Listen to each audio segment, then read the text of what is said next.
아시아가 발칵 뒤집혔습니다. 2026년 7월 14일 오전 대만 경제부 국제무역서에 비상이 걸렸습니다. 한국산업통상부가 발표한 자료 하나가 타이베이 정가를 흔들었습니다. 한국의 상반기 ICT, 즉 반도체 컴퓨터 통신기기를 포함한 정보통신 분야 수출이 2,538억 6천만 달러를 기록했습니다. 전년 동기 대비 120.5% 증가한 수치였습니다. 더 충격적인 건 따로 있었습니다. 한국 전체 수출에서 ICT가 차지하는 비중이 사상 처음으로 50%를 넘어섰습니다. 반도체의 고향이자 IT 산업의 종주국이라 자부해온 나라가 그 옆 나라의 산업구조, 전환 앞에서 처음으로 흔들렸습니다. 긴급 대책회의가 소집됐습니다. 48시간 안에 재점검 보고서를 올리라는 지시가 떨어졌습니다. 그 충격적인 전말을 지금 공개합니다. 안녕하세요. 감동라이프입니다. 오늘도 찾아오셔서 감사합니다. 시작하기 전에 구독과 좋아요를 눌러주시면 큰 힘이 됩니다. 그럼 오늘 준비한 이야기 시작하겠습니다. 제 이름은 린정웨이입니다. 대만 경제부 국제무역서에서 27년째 통상정책처장으로 일하고 있습니다. 대만의 IT 산업 경쟁력을 진단하고 통상 전략을 설계하는 것이 제 일입니다. 27년 동안 저는 한 가지를 의심해 본 적이 없었습니다. IT 산업의 진짜 심장은 설계와 파운드리를 가진 대만이라는 사실이었습니다. 대만은 세계 반도체 위탁 생산의 절반 이상을 차지하는 나라였습니다. 파운드리라는 개념 자체를 만들어낸 나라였습니다. 애플, 엔비디아, 퀄컴 같은 세계적인 기업들이 전부 대만 공장 앞에 줄을 서야 했습니다. 그 자부심이 제 27년 경력을 지탱해왔습니다. 저는 대만이 IT 생태계의 최정점에 있다고 믿었습니다. 2015년 저는 대만 반도체 클러스터 확장 계획을 직접 설계한 적이 있습니다. 신주과학단지 인근의 새로운 파운드리 공장 유치를 이끌어낸 성과로 경제부 표창을 받았습니다. 그 이후 저는 아시아 반도체 산업 정책 논의에서 상당한 발언권을 갖게 됐습니다. 그때부터 저는 산업의 진짜 힘은 설계도를 그리고 그것을 찍어내는 능력에 있다는 원칙을 세웠습니다.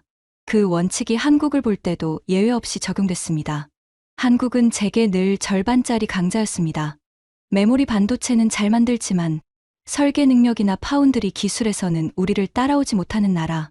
사이클을 타는 메모리 하나로 버티는 나라. 27년 동안 제가 내부 회의에서 해온 평가였습니다.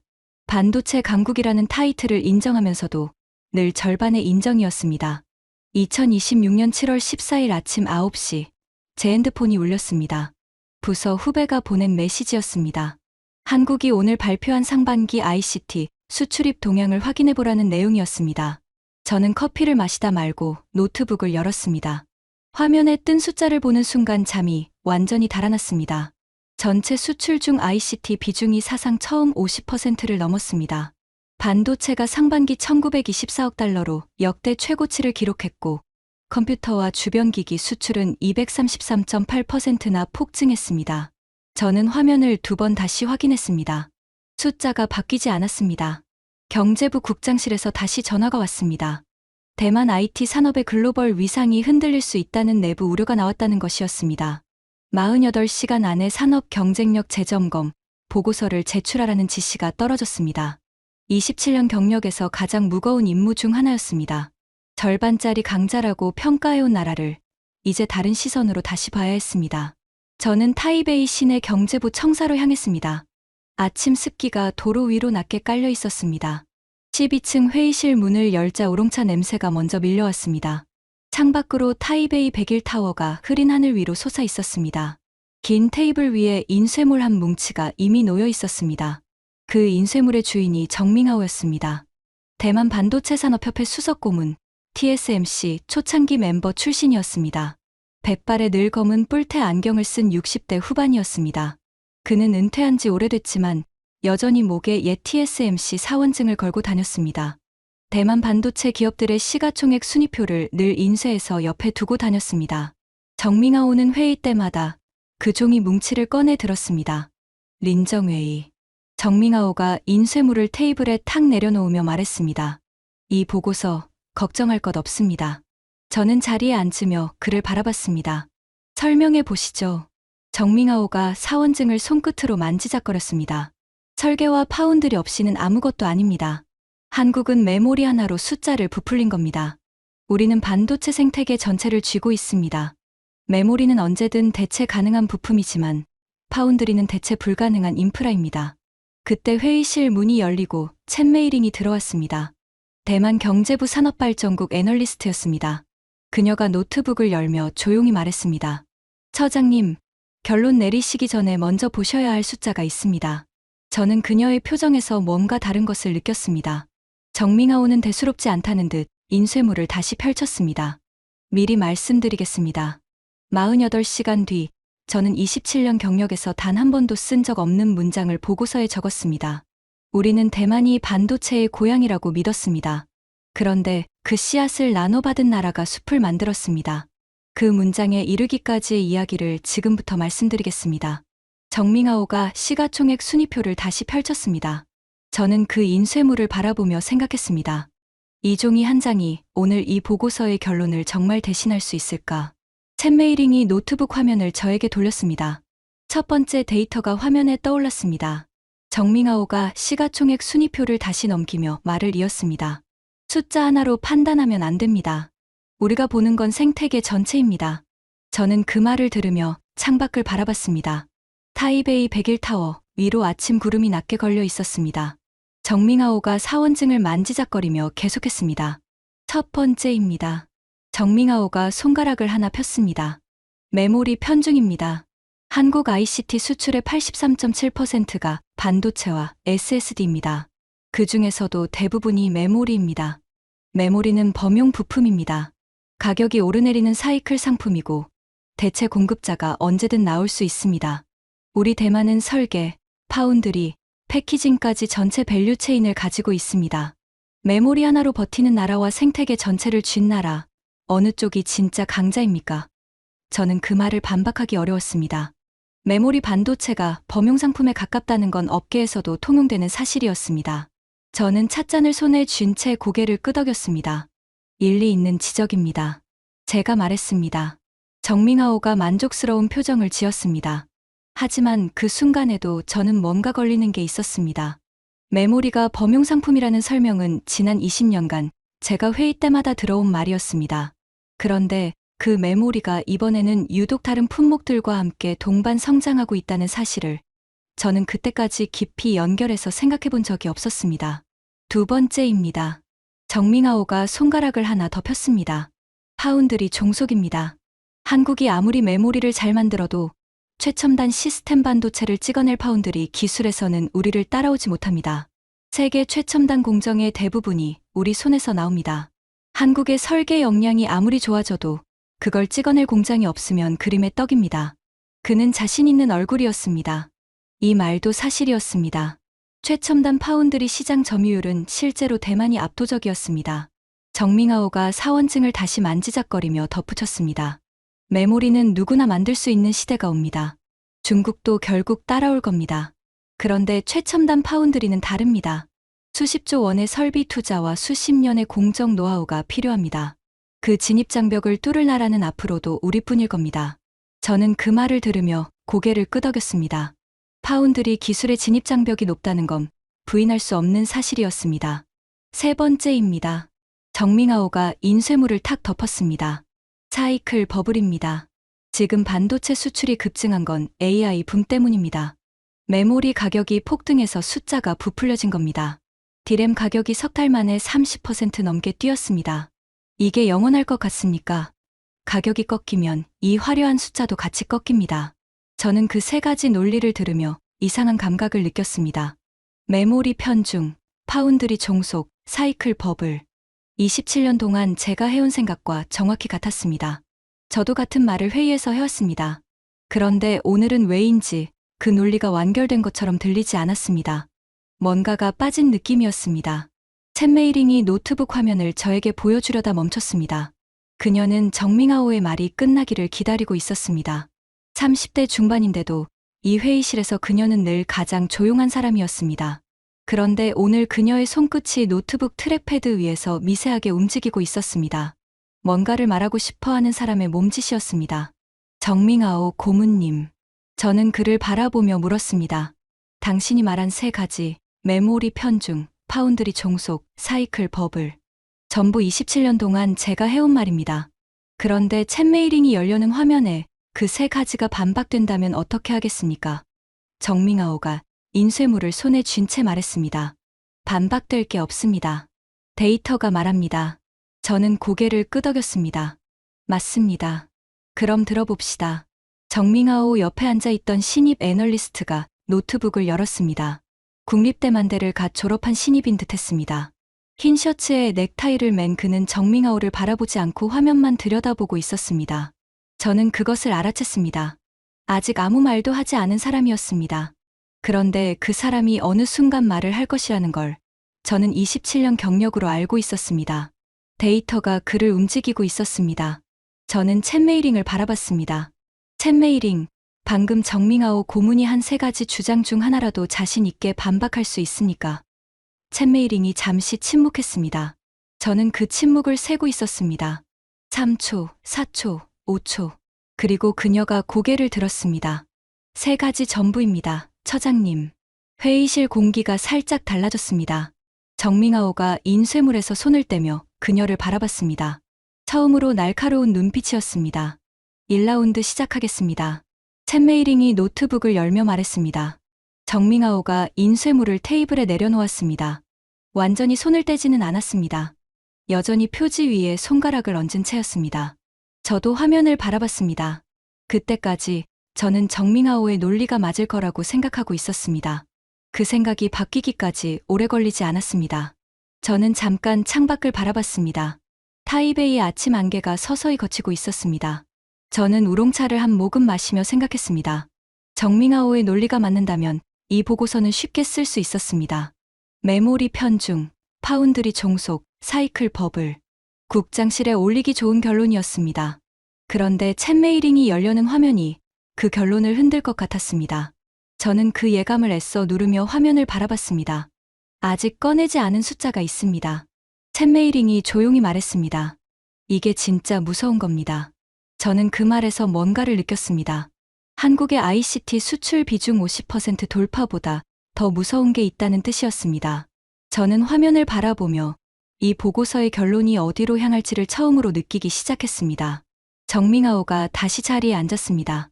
인쇄물을 손에 쥔 채였습니다. 그는 여전히 여유로운 얼굴이었습니다. TSMC 초창기 시절부터 쌓아온 경력이 그에게 자신감을 주고 있었습니다. 그런데 저는 그 여유가 얼마나 오래 갈지 궁금해졌습니다. 27년 동안 저 역시 같은 여유를 가지고 있었기 때문입니다. 챗 메이링이 첫 번째 화면을 열었습니다. 회의실 안에 낮은 긴장감이 흘렀습니다. 1라운드입니다. 챗 메이링이 화면을 열었습니다. 메모리 편중론부터 보겠습니다. 시계가 오전 9시 반을 넘어가고 있었습니다. 창밖으로 타이베이의 아침 햇살이 조금씩 회의실 안까지 들어오고 있었습니다. 테이블 위 찻잔에서 우롱차 김이 가늘게 피어오르고 있었습니다. 화면에 산업통상부 발표 자료가 떴습니다. 정밍아오 고문님, 이번 상반기 컴퓨터와 주변 기기 수출이 얼마나 늘었는지 아십니까? 정밍아오가 인쇄물을 손에 쥔 채 말했습니다. 정확한 수치까지는 모릅니다. 챗 메이링이 화면을 넘겼습니다. 233.8%입니다. 반도체가 아닌 완제품 쪽에서 이런 증가율이 나왔습니다. 정밍아오가 말했습니다. 그게 결국 반도체 특수 아닙니까? 컴퓨터 안에 들어가는 메모리 값이 오르니까 완제품 수출액도 같이 오른 것뿐입니다. 챗 메이링이 고개를 끄덕였습니다. 일부는 맞는 말씀입니다. 그런데 233.8%라는 증가율은 단가 상승만으로 설명되지 않습니다. AI 서버용 컴퓨터, 고성능 워크스테이션 같은 완제품 자체의 수출 물량이 함께 늘고 있습니다. 한국이 이제 부품만 파는 게 아니라 완제품 조립과 설계 영역까지 확장하고 있다는 뜻입니다. 정밍아오가 인쇄물을 뒤적이며 말했습니다. 단순 조립이라면 마진이 크지 않을 텐데요. 챗 메이링이 고개를 저었습니다. 맞습니다. 단순 조립이라면 부가가치가 낮습니다. 그런데 이번 컴퓨터 주변 기기 수출 증가분의 상당수가 AI 데이터 센터, 고성능 서버입니다. 이건 조립이 아니라 설계 역량이 필요한 영역입니다. 한국 기업들이 이 영역에서 점유율을 빠르게 늘리고 있습니다. 정밍아오가 잠시 인쇄물에서 시선을 떼지 못했습니다. 정밍아오가 잠깐 말을 멈췄습니다. 저는 그 침묵을 카운트했습니다. 1초, 2초, 3초. 정밍아오가 3초 이상 침묵하는 건 이 회의에서 처음이었습니다. 설계 영역까지는 아직 갈 길이 멀 겁니다. 그가 말했습니다. 하지만 목소리에서 아까의 확신이 조금 빠져 있었습니다. 챗 메이링이 계속했습니다. 20대 주력 품목 중 14개가 함께 증가했습니다. 메모리 하나가 나머지를 다 끌어올린 착시라고 보기엔 품목이 너무 다양합니다. 저는 그 숫자를 들으며 생각했습니다. 메모리 편중이라면 다른 품목은 정체되거나 줄어야 정상이었습니다. 그런데 컴퓨터, 주변 기기까지 함께 233.8%나 뛰고 있었습니다. 이건 메모리 가격 상승이 만든 착시가 아니라 산업 전체의 구조가 함께 움직이고 있다는 신호였습니다. 저는 그 생각이 스치는 순간 처음으로 정밍아오의 논리에서 빠진 것이 보이기 시작했습니다. 1라운드 마무리하겠습니다. 챗 메이링이 말했습니다. 메모리 편중론은 반박됐습니다. 완제품과 부품이 함께 성장하고 있습니다. 정밍아오가 인쇄물을 테이블 위에 내려놓았습니다. 조용히, 탁 치지 않고 저는 그 동작을 바라봤습니다. 오늘 처음 있는 변화였습니다. 신입 애널리스트가 구석에서 처음으로 입을 열었습니다. 고문님, 저도 한 가지 말씀드리겠습니다. 저희 내부 모델로 다시 돌려봤는데 완제품 수출 증가율이 메모리 가격 상승률보다 더 가파르게 나옵니다. 단가, 효과만으로는 설명이 안 됩니다. 정밍아오가 그를 바라봤습니다. 이번엔 날카롭게 바라보지 않았습니다. 그냥 들었습니다. 2라운드입니다. 챗 메이링이 말했습니다. 파운드리 종속 이야기를 하겠습니다. 정밍아오가 몸을 앞으로 기울였습니다. 맞습니다. 이게 핵심입니다. 한국의 설계 역량이 아무리 좋아져도 최첨단 공정을 찍어낼 파운드리가 없으면 그 설계는 도면으로만 남습니다. 우리가 없으면 한국의 다음 단계 성장도 없습니다. 그의 목소리에 다시 힘이 들어갔습니다. 챗 메이링이 고개를 끄덕였습니다. 맞습니다. 최첨단 파운드리에서 대만의 점유율이 압도적인 건 사실입니다. 그런데 정밍아오 고문님, 이번 상반기 한국의 무역 수지가 얼마인지 아십니까? 정밍아오가 잠깐 멈췄습니다. 정확한 수치까지는 모릅니다. 챗 메이링이 화면을 넘겼습니다. 1606억 5천만 달러입니다. 종전 역대 최고였던 2018년 기록 1132억 2천만 달러를 반년 만에 이미 넘어섰습니다. 정밍아오가 인쇄물을 손끝으로 문지르며 말했습니다. 그래도 최첨단 공정 없이는 다음 세대 반도체로 넘어갈 수 없습니다. 챗 메이링이 다음 화면을 열었습니다. 맞습니다. 최첨단 공정의 중요성을 부정하는 게 아닙니다. 다만 지금 이 시점에서 파운드리 없이도 이만큼의 부가가치를 만들어내고 있다는 사실을 함께 보셔야 한다는 겁니다. 위탁 생산 구조에서는 수주하는 쪽이 아니라 발주하는 쪽이 더 큰 마진을 가져가는 경우가 많습니다. 설계와 제조를 함께 가진 산업 구조가 오히려 더 유리할 수 있다는 뜻입니다. 정밍아오가 인쇄물 첫 페이지를 잠깐 들여다봤습니다. 자신이 수십 년 인용해온 그 논리를 오늘 다른 눈으로 보는 것 같았습니다. 그게 파운드리와 무슨 상관입니까? 정밍아오가 물었습니다. 챗 메이링이 다음 화면을 열었습니다. 파운드리가 없어도 이 정도의 부가가치를 만들어내고 있다는 뜻입니다. 위탁 생산 없이도 설계와 제조를 스스로 완결하는 메모리 산업만으로 이런 흑자를 내고 있습니다. 우리가 파운드리를 쥐고 있다는 사실이 곧 우리가 더 많은 부가가치를 가져간다는 뜻은 아닙니다. 오히려 위탁 생산은 마진율이 제한적입니다. 설계와 제조를 함께 가진 쪽이 더 큰 이윤을 가져갑니다. 회의실이 조용해졌습니다. 저는 그 질문이 핵심을 찌른다는 걸 알았습니다. 정밍아오가 말한 대로 대만은 파운드리 기술에서 앞서 있었습니다. 그런데 그 기술적 우위가 곧바로 더 큰 경제적 이익으로 이어지는 건 아니었습니다. 위탁 생산은 수주를 받아 찍어내는 구조였고 마진은 발주하는 쪽이 더 많이 가져가는 경우가 많았습니다. 저는 그 사실을 오늘 처음으로 다른 각도에서 보고 있었습니다. 두 번째 숫자를 보겠습니다. 챗 메이링이 말했습니다. 6월 반도체 수출도 확인하시겠습니까? 정밍아오가 대답하지 않았습니다. 저는 그 침묵을 세고 있었습니다. 4초, 5초, 448억 2천만 달러입니다. 챗 메이링이 말했습니다.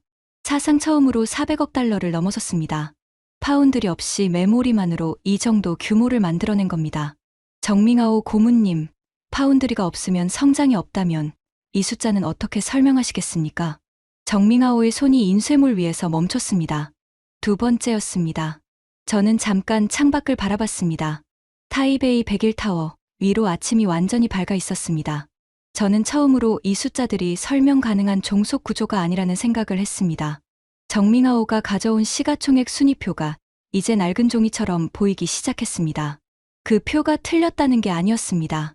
다만 시가총액 순위가 오늘의 무역 수지를 설명해 주지는 못했습니다. 2라운드 마무리하겠습니다. 저는 말했습니다. 메모리 편중론은 반박됐습니다. 완제품과 부품이 함께 성장합니다.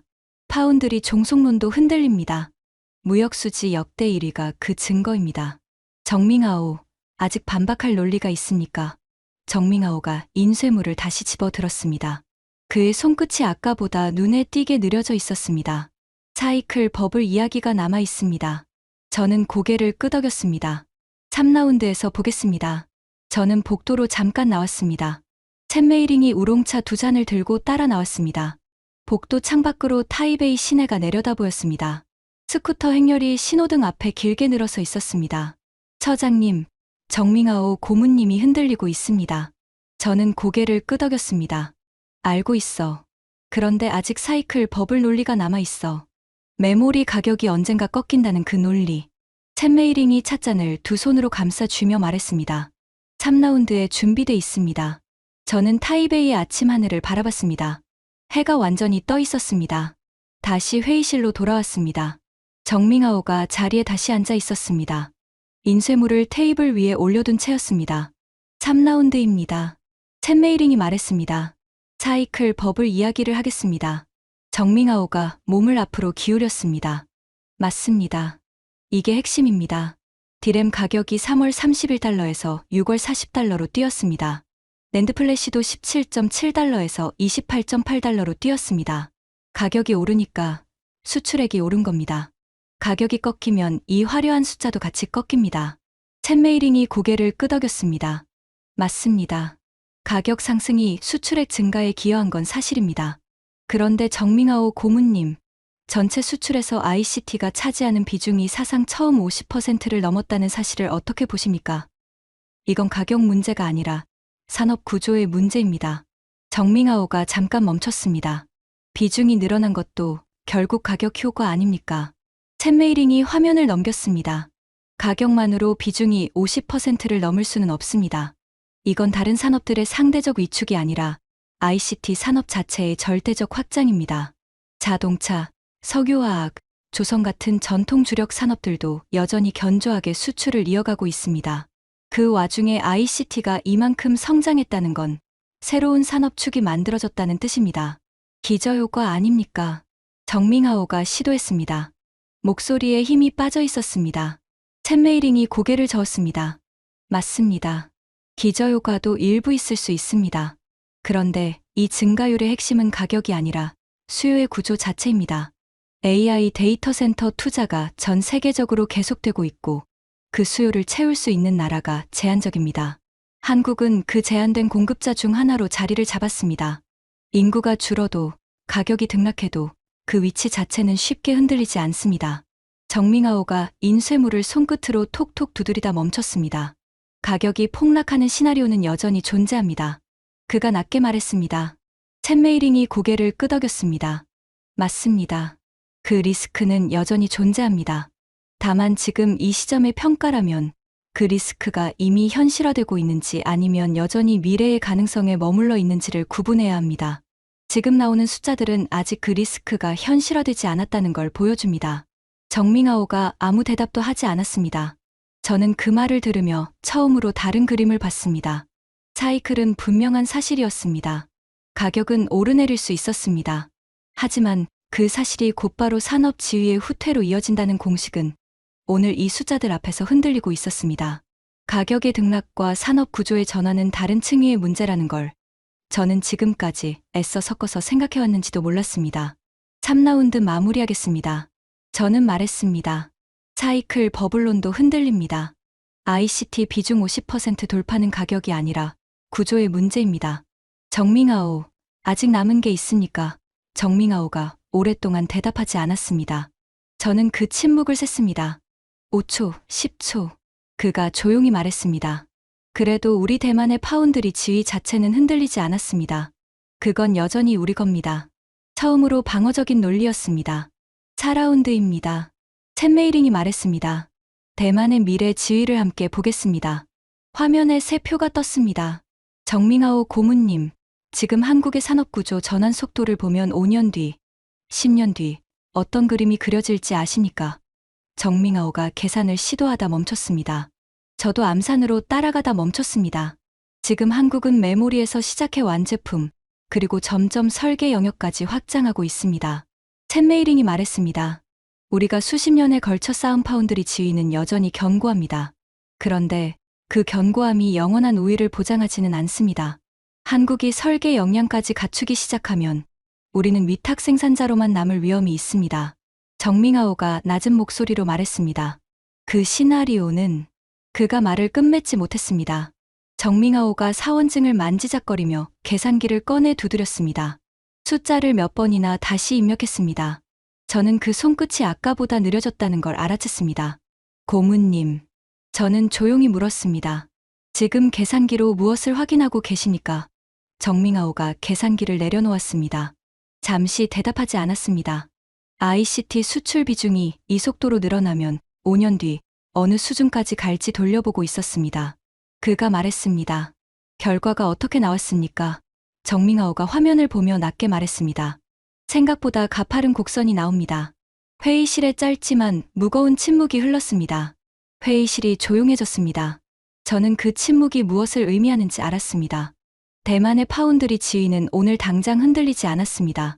하지만 한국이 밸류체인의 상류로 계속 올라온다면 언젠가 대만은 그저 찍어내기만 하는 하청기지로 남을 수도 있었습니다. 27년 경력에서 한 번도 진지하게 마주해본 적 없는 시나리오였습니다. 도미노 시나리오를 보겠습니다. 챗메이링이 다음 화면을 열었습니다. 이 흐름이 이어지면 무슨 일이 벌어지는지입니다. 첫 번째, 한국이 설계와 제조를 모두 가진 종합 IT 강국으로 자리 잡습니다. 두 번째, 우리가 절반짜리 강자로 평가해온 나라를 이제 완결된 생태계를 가진 경쟁자로 재평가해야 합니다. 우리의 산업 전략 전체를 다시 짜야 한다는 뜻입니다. 정밍아오가 조용히 물었습니다. 세 번째는 없습니까? 챗메이링이 그를 바라봤습니다. 예상치 못한 질문이었습니다. 세 번째는 우리에게 달려 있습니다. 그녀가 말했습니다. 지금 이 흐름을 위기로만 볼 것인지, 아니면 우리 산업이 설계와 제조 양쪽을 함께 키울 계기로 삼을 것인지, 그 선택에 따라 그림이 달라질 수 있습니다. 정밍아오가 처음으로 고개를 끄덕였습니다. 반박이 아니라 동의의 끄덕임이었습니다. 신입 애널리스트가 다시 입을 열었습니다. 고문님, 이건 단순히 수출 비중 하나가 바뀌는 문제가 아닙니다. 우리가 IT 산업의 헤게모니를 어떻게 정해왔는지 그 자체가 흔들리는 겁니다. 정밍아오가 창밖을 바라봤습니다. 타이베이 101타워가 완전히 밝아 있었습니다. 그는 오랫동안 말이 없었습니다. 아직 하나가 더 남았습니다. 챗메이링이 조용히 말했습니다. 이건 숫자가 아닙니다. 정밍아오가 그녀를 바라봤습니다. 뭡니까? 챗메이링이 다른 폴더를 열었습니다. 사람입니다. 저는 그 말을 들으며 잠깐 창가로 걸어갔습니다. 타이베이의 아침 햇살이 유리창에 부서지고 있었습니다. 저는 그 빛을 바라보며 27년 경력에서 처음으로 다른 질문을 해봤습니다. 우리가 대만을 IT 산업의 종주국이라 불러온 근거가 정말 기술 그 자체였는가? 아니면 남보다 먼저 시작했다는 순서였는가? 챗메이링이 노트북을 잠시 덮었습니다. 화면 대신 우리를 바라봤습니다.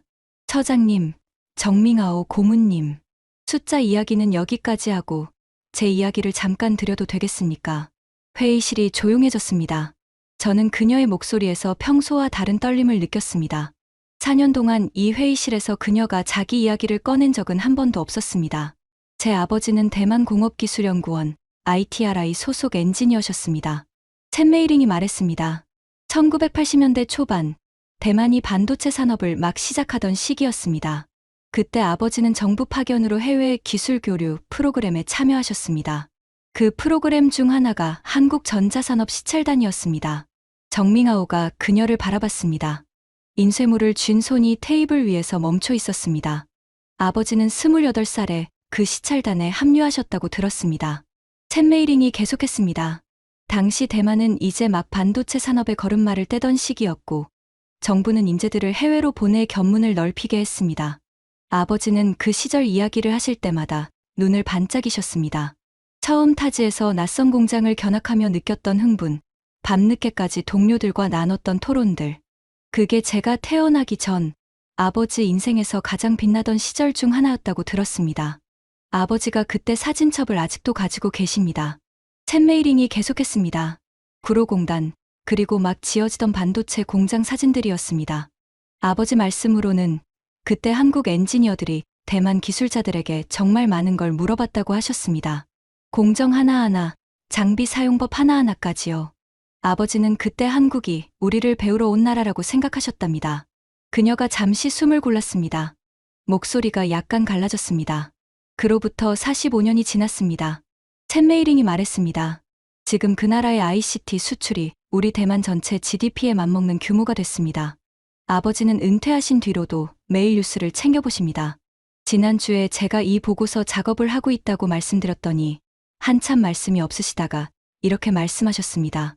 그 나라 엔지니어들이 그렇게 열심히 묻던 게 기억난다고. 그 사람들이 결국 여기까지 왔구나 라고요. 회의실 안에 낮은 정적이 흘렀습니다. 정밍아오의 손가락이 인쇄물 위에서 미세하게 움직였습니다. 정밍아오가 낮은 목소리로 물었습니다.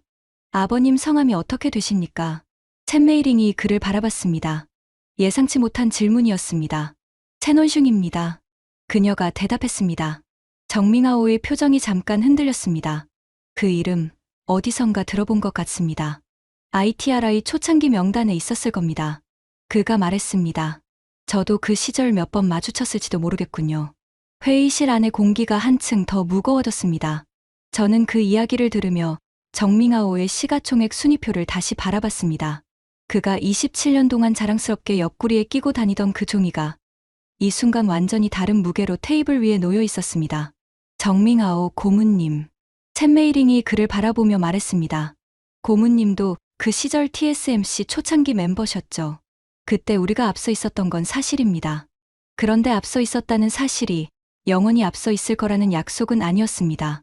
정밍아오가 잠시 눈을 감았다가 다시 떴습니다. 마치 오래된 기억 하나를 다시 꺼내보는 사람 같은 표정이었습니다. 정밍아오가 사원증을 손에서 완전히 내려놓았습니다. 처음이었습니다. 그의 어깨가 미세하게 내려앉는 것이 보였습니다. 저는 그 시찰단 이야기를 몰랐습니다. 그가 낮게 말했습니다. 신입 애널리스트가 고개를 숙이고 있었습니다. 눈가가 붉어져 있는 것이 보였습니다. 저는 아무 말도 하지 않았습니다. 사진 한 장 없이도 챗 메이링의 이야기가 그날 회의실에서 가장 무거운 자료가 되고 있었습니다. 저는 아버지의 그 시찰을 직접 보지 못했습니다. 챗 메이링이 말했습니다. 제가 태어나기도 전 일이니까요. 그런데 이상하게도 한국 산업 데이터를 다시 들여다볼 때마다 어떤 감정이 올라옵니다. 그 나라가 잘 되는 게 자랑스러우면서도 그 나라를 여전히 절반짜리 강자라고 단정 지어온 제 자신에 대한 부끄러움이 동시에 옵니다. 그녀의 손끝이 노트북 가장자리를 가만히 누르고 있었습니다. 저는 창밖을 바라봤습니다. 타이베이의 하늘이 맑게 갠 채였습니다. 저는 처음으로 다른 생각을 했습니다. 27년 동안 저는 산업 경쟁력이 기술의 절대적 우위로 결정된다고 믿어왔습니다. 그런데 그 우위가 시간이 지나면서 나눔과 배움을 통해 옮겨갈 수 있다는 사실을 저는 오늘 처음으로 실감했습니다. 챗 메이링의 이야기가 그 사실을 조용히 가리키고 있었습니다. 아버지는 지금 신주에서 반도체 계측 장비 관련 자문일을 소일 삼아 하고 계십니다. 챗 메이링이 덧붙였습니다. 은퇴하신 지 오래됐지만 여전히 업계 소식을 매일 챙겨보십니다. 지난주에 제가 이 보고서 작업을 하고 있다고 말씀드렸더니 전화기 너머로 오랫동안 말씀이 없으셨습니다. 그러다 이렇게 말씀하셨습니다. 그 나라 엔지니어들이 그렇게 열심히 묻던 게 아직도 기억난다고. 그 사람들이 결국 여기까지 왔구나 라고요. 그녀의 목소리가 흔들렸습니다. 회의실 안에는 에어컨 소리만 낮게 울렸습니다. 신입 애널리스트가 조용히 자리에서 일어나 티슈 상자를 챗 메이링 쪽으로 밀어줬습니다. 작은 동작이었지만 저는 그 안에 담긴 마음을 읽을 수 있었습니다. 정밍아오는 여전히 인쇄물에서 손을 뗀 채 앉아 있었습니다. 정밍아오 고문님. 저는 조용히 말했습니다.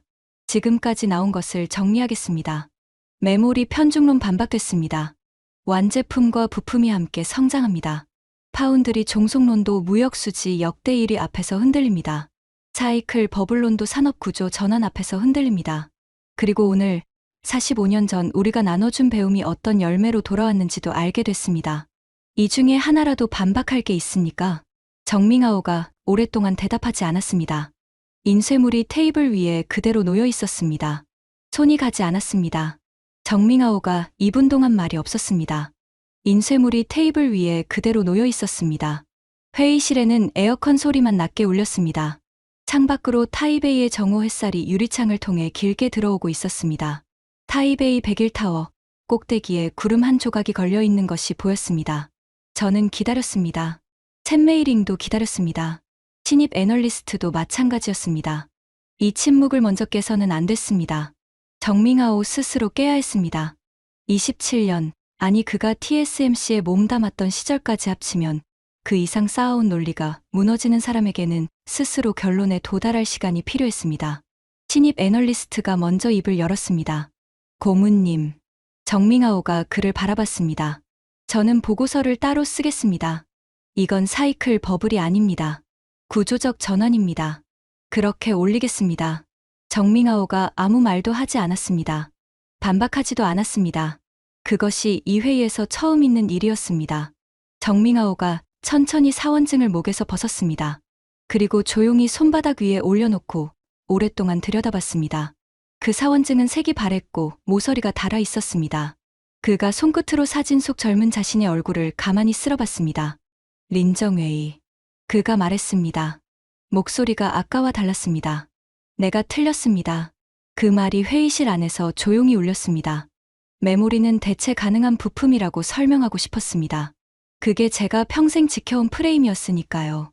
그런데 오늘 나온 숫자들이, 그리고 챗메이링의 이야기가 그 프레임을 더는 쓰지 못하게 합니다. 저는 아무 말도 하지 않았습니다.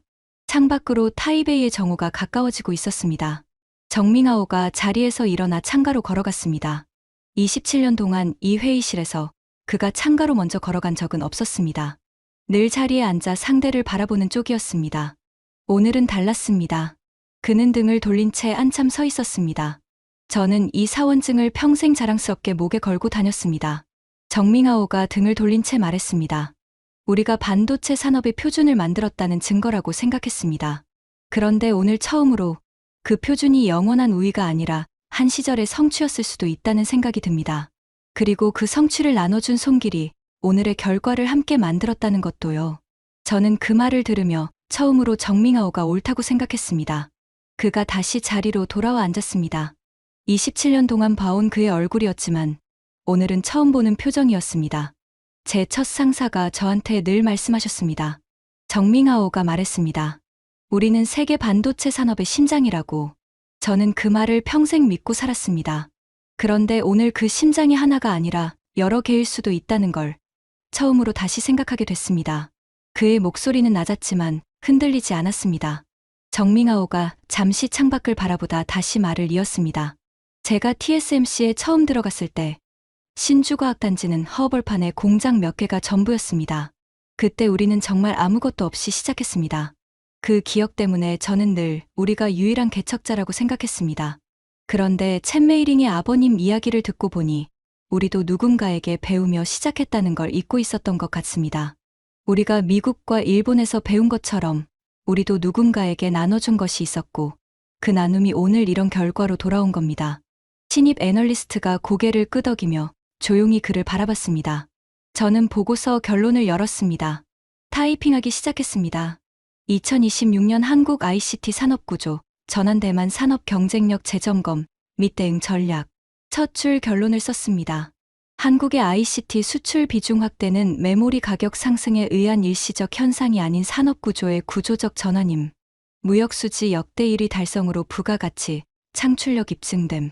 대만의 파운드리 우위 유지와 동시에 설계 역량 강화 전략 병행 필요. 타이핑을 멈추고 잠시 화면을 바라봤습니다. 27년 동안 수백 개의 보고서를 써왔지만 오늘처럼 손이 무겁게 느껴진 적은 없었습니다. 그리고 마지막 줄을 썼습니다. 우리는 대만이 반도체의 고향이라고 믿었습니다. 그런데 그 씨앗을 나눠받은 나라가 숲을 만들었습니다. 정밍아오가 화면을 읽었습니다. 마지막 줄은 보고서 문체가 아닙니다. 저는 고개를 끄덕였습니다. 맞습니다. 그런데 틀린 말도 아닙니다. 정밍아오가 잠시 생각하더니 말했습니다. 남겨두십시오. 그는 창가에서 돌아서며 챗메이링을 바라봤습니다. 고맙습니다. 그가 말했습니다. 짧은 두 마디였지만 27년 동안 함께 일한 제가 처음 듣는 종류의 말이었습니다. 챗메이링이 긴 숨을 내쉬었습니다. 저는 그녀를 바라봤습니다. 잘했습니다. 제가 말했습니다. 아버님께 전화해도 됩니다. 그녀가 잠깐 멈추더니 고개를 끄덕였습니다. 네, 전화할게요. 그녀의 목소리가 약간 떨렸습니다. 저는 보고서 저장 버튼을 눌렀습니다. 국장실 제출용 파일이 완성됐습니다. 48시간 중 아직 20시간이 남아 있었습니다. 챗메이링이 복도로 나가 전화를 거는 모습이 회의실 유리문 너머로 보였습니다. 잠시 후 돌아온 그녀가 말했습니다. 아버지가 한참 웃으셨어요. 45년 만에 처음으로 제가 그 시찰단 이야기를 먼저 꺼냈다고요. 저는 그 말을 들으며 잠깐 눈을 감았습니다. 정밍아오가 가방을 챙기며 문 앞에서 멈췄습니다. 돌아보며 말했습니다. 린정웨이, 이번 보고서 제목이 뭡니까? 저는 화면을 보며 말했습니다. 한국 ICT 산업구조 전환, 대만의 선택. 정밍아오가 고개를 끄덕이며 회의실을 나갔습니다. 문이 닫혔습니다. 시가총액 순위표는 이번엔 테이블 위에 남겨지지 않았습니다. 그는 그 인쇄물을 가지고 나갔습니다. 저는 그 모습이 어쩐지 다행스럽게 느껴졌습니다. 저는 그가 그 인쇄물과 사원증을 버리지 않고 가져간 것이 의미 있다고 생각했습니다. 지난 시절의 성취를 부정할 필요는 없었습니다. 다만 그 성취를 오늘의 잣대로만 쓰지 않으면 될 일이었습니다. 정밍아오가 그 사원증을 다시 목에 걸 때 아마도 예전과는 다른 마음으로 걸게 될 것 같았습니다. 그날 저녁 저는 타이베이 100일 전망대로 향했습니다. 27년 동안 수백 번 지나쳤던 건물이었지만 오늘은 다른 마음으로 그 안으로 들어갔습니다. 사무실을 나서기 전 라디오에서는 저녁 뉴스가 흘러나오고 있었습니다. 오늘 국장실에 제출된 산업 경쟁력 보고서 이야기가 짧게 언급됐습니다. 저는 그 소리를 들으며 잠깐 걸음을 멈췄다가 다시 전망대 쪽으로 향했습니다. 전망대에서 바라본 타이베이 시내가 노을빛을 받아 붉게 물들어 있었습니다. 신주과학단지 방향으로 공장들의 불빛이 하나둘 켜지고 있었습니다. 저 멀리 산등성이 위로 저녁 안개가 낮게 깔리기 시작했습니다. 유리창 너머로 도시의 소음이 아득하게 들려왔습니다. 관광객 몇 명이 제 옆에서 사진을 찍으며 웃고 있었습니다. 저는 그들의 웃음소리를 들으며 잠깐 시선을 돌렸습니다. 전망대 유리창에 제 얼굴이 희미하게 비쳤습니다. 27년 전 이 도시에 처음 발을 들였을 때의 제 모습이 잠깐 겹쳐 보이는 것 같았습니다. 그때 저는 대만이 세계의 중심이라고 믿었습니다. 오늘 저는 그 믿음이 절반은 맞고 절반은 좁았다는 걸 깨달았습니다. 중심은 하나가 아니라 여럿일 수 있었습니다. 저는 전망대 난간에 손을 얹었습니다. 27년 동안 이 도시에서 반도체 산업의 흥망을 지켜봤습니다. 오늘 그 산업의 우위가 영원한 게 아니라는 걸 저는 처음으로 온몸으로 느꼈습니다. 저는 그 사실이 대만의 실패를 뜻하는 게 아니라고 생각했습니다. 다만 오늘부터는 그 우위를 조금 다르게 지켜야 할 것 같았습니다. 멀리 수평선 너머로 해가 지고 있었습니다. 저는 그 방향이 동쪽 바다 건너 한국이라는 걸 알고 있었습니다. 서울, 그리고 구로공단. 챗메이링의 아버지가 45년 전 다녀온 그 도시가 저 바다 너머 어딘가에 있었습니다. 1980년대 그 시찰단의 발걸음이 오늘 이 보고서의 가장 중요한 문장을 만들어냈습니다. 정밍아오에게서 문자가 왔습니다. 린정웨이, 보고서 마지막 줄 살려줘서 고맙습니다. 오늘 밤 옛날 사진첩을 다시 꺼내볼 생각입니다. 이번엔 다르게 보일 것 같습니다. 저는 그 문자를 읽고 휴대폰을 주머니에 넣었습니다. 27년 동안 자부심의 상징이었던 사원증이 오늘부터 다른 의미를 갖게 될 것 같았습니다. 챗메이링에게서도 문자가 왔습니다. 처장님, 아버지가 오늘 저녁 오랜만에 그 시찰단 사진첩을 꺼내서 저한테 보여주셨어요. 45년 동안 몇 번 안 꺼내보신 앨범이었는데 오늘에서야 저랑 같이 한 장 한 장 넘겨봤습니다. 사진 속에 낯익은 얼굴들이 많았는데 그중 몇 명은 지금 한국 반도체 업계의 원로가 되어 있더라고요. 저는 그 문자를 2번 읽었습니다. 산업 보고서 하나가 한 가족의 오래된 앨범을 다시 펼치게 만들 줄은 이 일을 시작했을 때는 상상하지 못했습니다. 저는 27년 경력을 돌아봤습니다. 반도체 산업의 경쟁력을 진단하고 전략을 세우는 일을 해왔습니다. 그런데 오늘 가장 중요한 지표는 시가총액이 아니라 사람에게서 나왔습니다. 45년 전 시찰단으로 한국을 찾았던 한 엔지니어의 딸이 굳어있던 우리의 자부심을 다시 들여다보게 만들었습니다. 저는 처음 이 일을 시작했을 때를 떠올렸습니다. 24, 갓 대학원을 졸업하고 경제부에 들어왔을 때였습니다. 그때 선배들이 늘 하던 말이 있었습니다. 우리는 세계 반도체 산업의 뿌리라고. 저는 그 말을 한 번도 의심해 본 적이 없었습니다. 오늘까지는요. 이제 저는 그 말을 조금 다르게 이해하게 됐습니다. 뿌리라는 건 나무 전체를 소유한다는 뜻이 아니라 다른 나무가 뿌리내릴 씨앗을 함께 나눠준다는 뜻이었습니다. 저는 정밍하오가 오늘 사원증을 벗어 손바닥 위에 올려놓던 모습을 다시 떠올렸습니다. 27년 동안 한 번도 본 적 없는 표정이었습니다. 사람이 평생 지켜온 믿음 하나를 내려놓는 순간이 얼마나 무거운지 저는 오늘 옆에서 직접 지켜봤습니다. 그리고 그 무게를 견뎌낸 사람이 결국 더 단단해진다는 것도 함께 봤습니다. 1980년대 대만은 이제 막 반도체 산업을 일으키던 나라였습니다. 그 시절 한국의 젊은 엔지니어들이 이곳을 찾아와 공정 하나하나를 배워갔습니다. 45년이 지난 지금 그 나라의 ICT 수출 비중이 사상 처음 전체 수출의 50%를 넘어섰습니다. 상반기 ICT 수출은 2,538억 6천만 달러로 전년 대비 120.5% 늘었고 상반기 무역 수지는 1,606억 달러로 역대 1위, 반도체 수출은 6월에만 448억 달러를 기록했습니다. 컴퓨터와 주변 기기 수출은 233.8%나 폭증했습니다. 대만이 나눠준 씨앗이 이제 대만만큼 큰 숲이 됐습니다. 저는 그 숫자들을 하나씩 다시 떠올렸습니다. 45년 전 시찰단이 남긴 사진 속 낡은 공장의 모습과 오늘 발표된 화려한 수치들이 제 머릿속에서 겹쳐졌습니다. 그 사이에 시간을 채운 건 결국 사람들의 노력이었습니다. 배우려는 마음, 그리고 나누려는 마음. 그 두 마음이 만나 오늘의 숫자를 만들어냈다고 저는 생각했습니다. 저는 전망대를 나서기 전 마지막으로 한 번 더 도시를 내려다봤습니다. 어둠이 완전히 내려앉자 타이베이의 불빛들이 하나둘 켜지며 도시 전체를 수놓았습니다. 신주과학단지 방향의 불빛이 유독 밝게 빛나고 있었습니다. 저는 그 불빛을 바라보며 생각했습니다. 45년 전 이 도시가 세상에 내밀었던 손 하나가 오늘 이렇게 멀리까지 뻗어나갔다고. 그 사실이 대만의 자부심을 덜어내는 게 아니라 오히려 다른 방식으로 채워준다는 걸 저는 오늘 처음으로 깨달았습니다. 우리는 대만이 반도체의 고향이라고 믿었습니다. 그런데 그 씨앗을 나눠받은 나라가 숲을 만들었습니다. 이 이야기를 주변의 소중한 분들께 꼭 전해주십시오. 댓글에 대한민국 파이팅을 남겨주시면 이 채널이 계속될 수 있는 가장 큰 힘이 됩니다. 지금까지 감동 라이프였습니다. 감사합니다.